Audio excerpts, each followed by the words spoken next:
Yes, this looks to be nearly everyone. Let us begin, shall we? Though I am usually the first to hold forth at such events, I think on this occasion that honor should fall to you. They would be more inclined to take the word of the Warrior of Darkness. Indeed.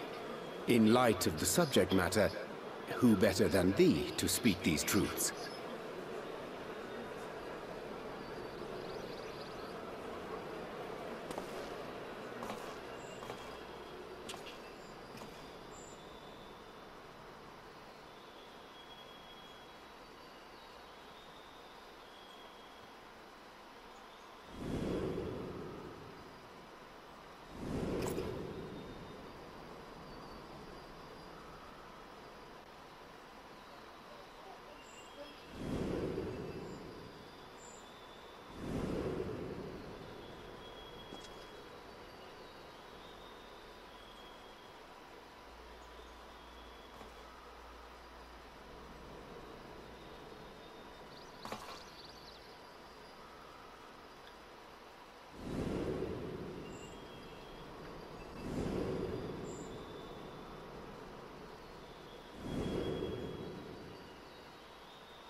Wicked White? The Warriors of Light did all that? So they never... I mean, they only ever wanted to help. And when everything they'd done turned to ash, they still carried on.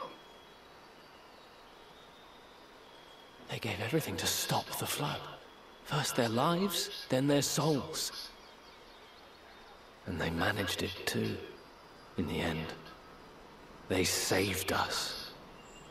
And we cursed their names.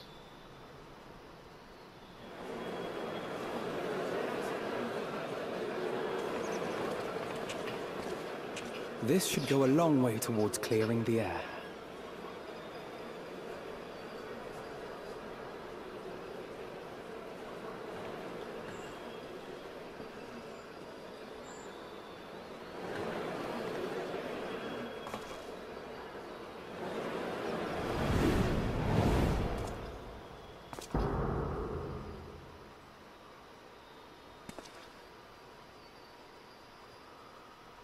Impossible.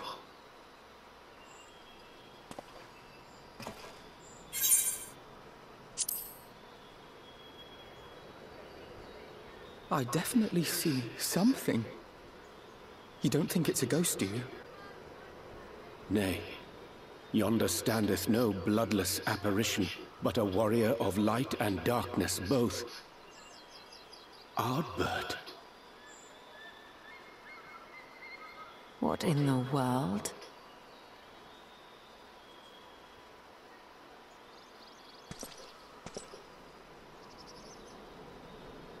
It's you!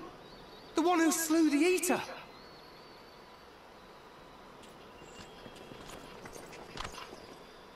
That it should be the Warrior of Darkness who brought the truth to light. You've saved me a fair bit of time, though I have a few words of my own to say, if I may.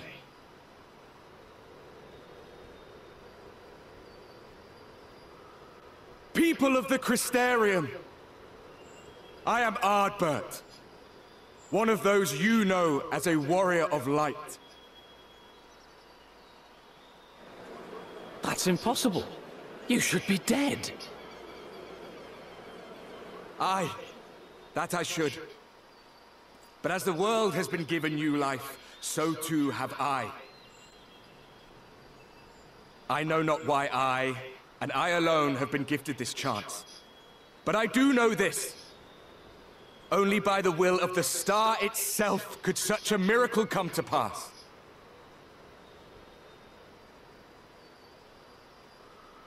The hero who stands before you now, the Warrior of Darkness, is not of this world. And the day will come when he must return to his home.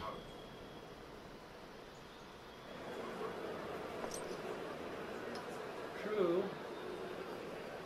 But this land is our home.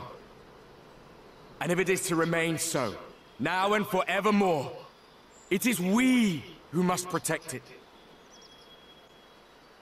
The time to rely on saviors from afar has passed. It is you who must rise. You who must become the new warriors of light! What? Us? Warriors of light?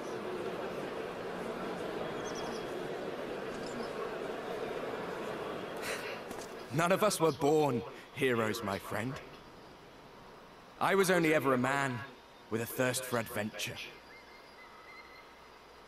But wherever my journeys took me, I was invariably confronted with the same choice. To lend what aid I could to those in need, or not. And I always chose the former. Any one of you could do the same. All you need is the will to help your fellow man, and the resolve to see it through.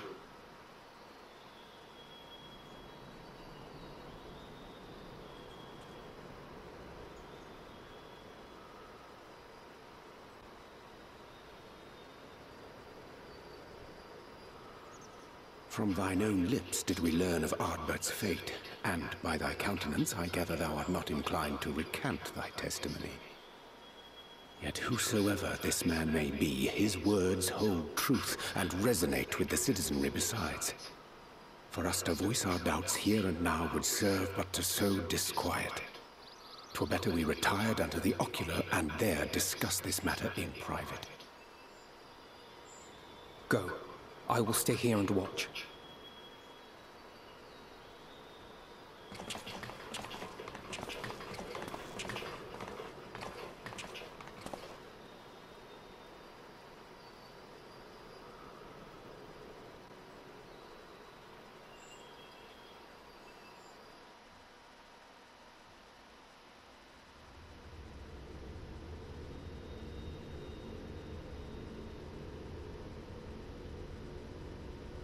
So, that is a warrior of light of the first. I've not had the pleasure of making his acquaintance, but as you all seem to be in agreement, I gather this is no simple case of mistaken identity.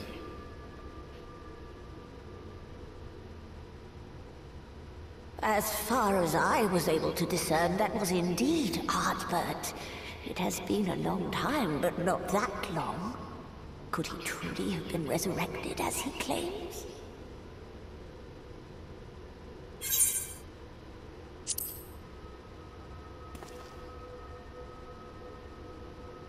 Ardbert did entrust his very soul unto thee. I see no reason to question thy judgment. Nor I. To my eyes, your ether burns as brightly as the day you slew Emmett Selk. That is proof that he is with you still.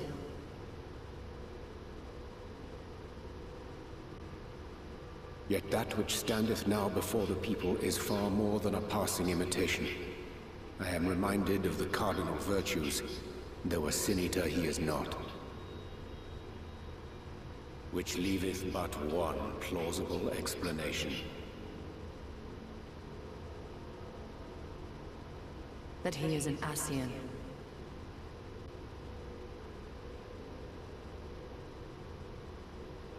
Given their fondness for posthumous possession, I would have to agree.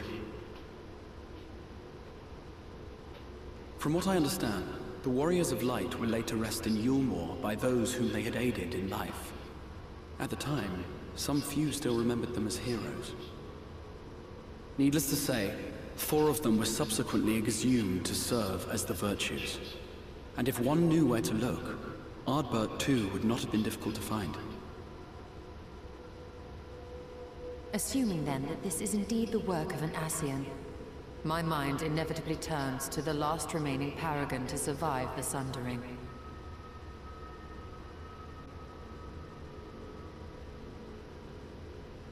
Elidibus.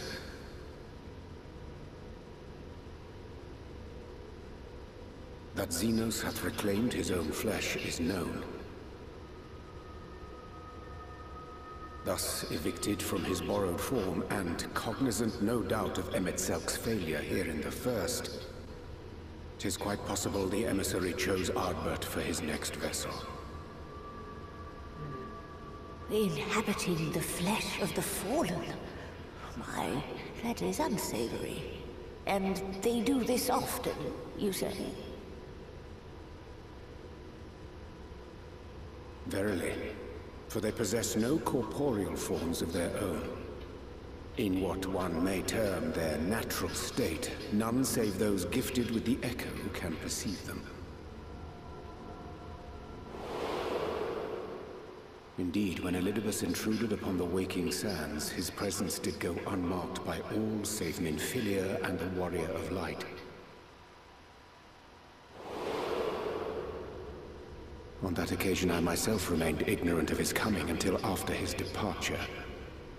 It was only at a later juncture, when he deigned to appear before me in borrowed flesh, that I was finally able to take the measure of him. In such puppetry do the Ascians engage when they seek to influence the course of history. And they have gained much by it. Emmett Selk single-handedly built the Garlean Empire in this manner, while the Hebrea came close to conquering Eorzea, having taken possession of Thancred's living body. Yet it must needs be noted that the Ascians cannot avail themselves of all mortal vessels. For were they able to do so, none would serve as a better pawn than our own redoubtable champion. Mayhap the blessing of light shieldeth Hydaelyn's chosen from Ascian influence. Or mayhap other forces are at work. We cannot say for certain. Whatever the reason, I hope it holds true. I dare not contemplate what might come to pass otherwise. Is it not peculiar, then, that Ardbert's mortal remains should be susceptible, given that he was once a warrior of light? Or did the final departure of his soul make it possible, perhaps? Regardless, to hear an Ascian use him to call forth new warriors of light boggles the mind.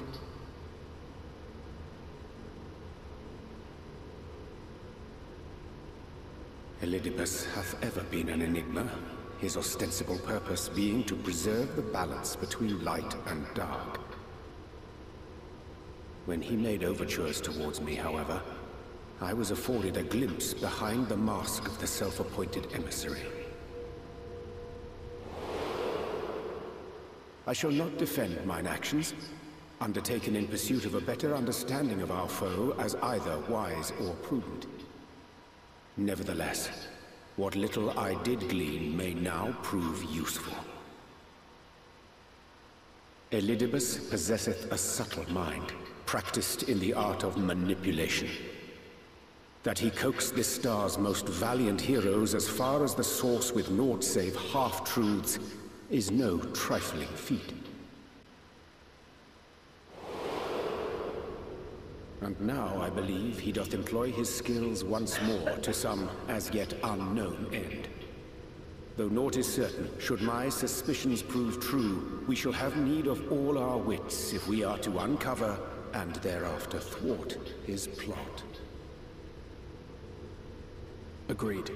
'Tis plain that simply speaking out against him will not avail us. At best, it would only serve to confuse the people. And I would hesitate to do anything which might tarnish Ardbert's reputation once more, nor yours by association.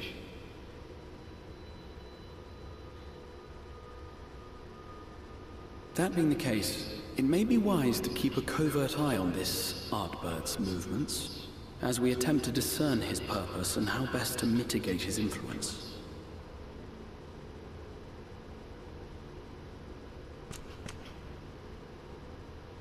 His performance appears to have concluded. What now? Go back out and follow him?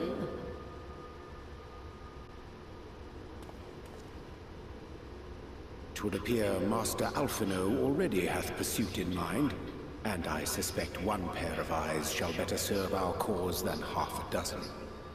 Let the rest of us maintain an inconspicuous distance, for the present at least.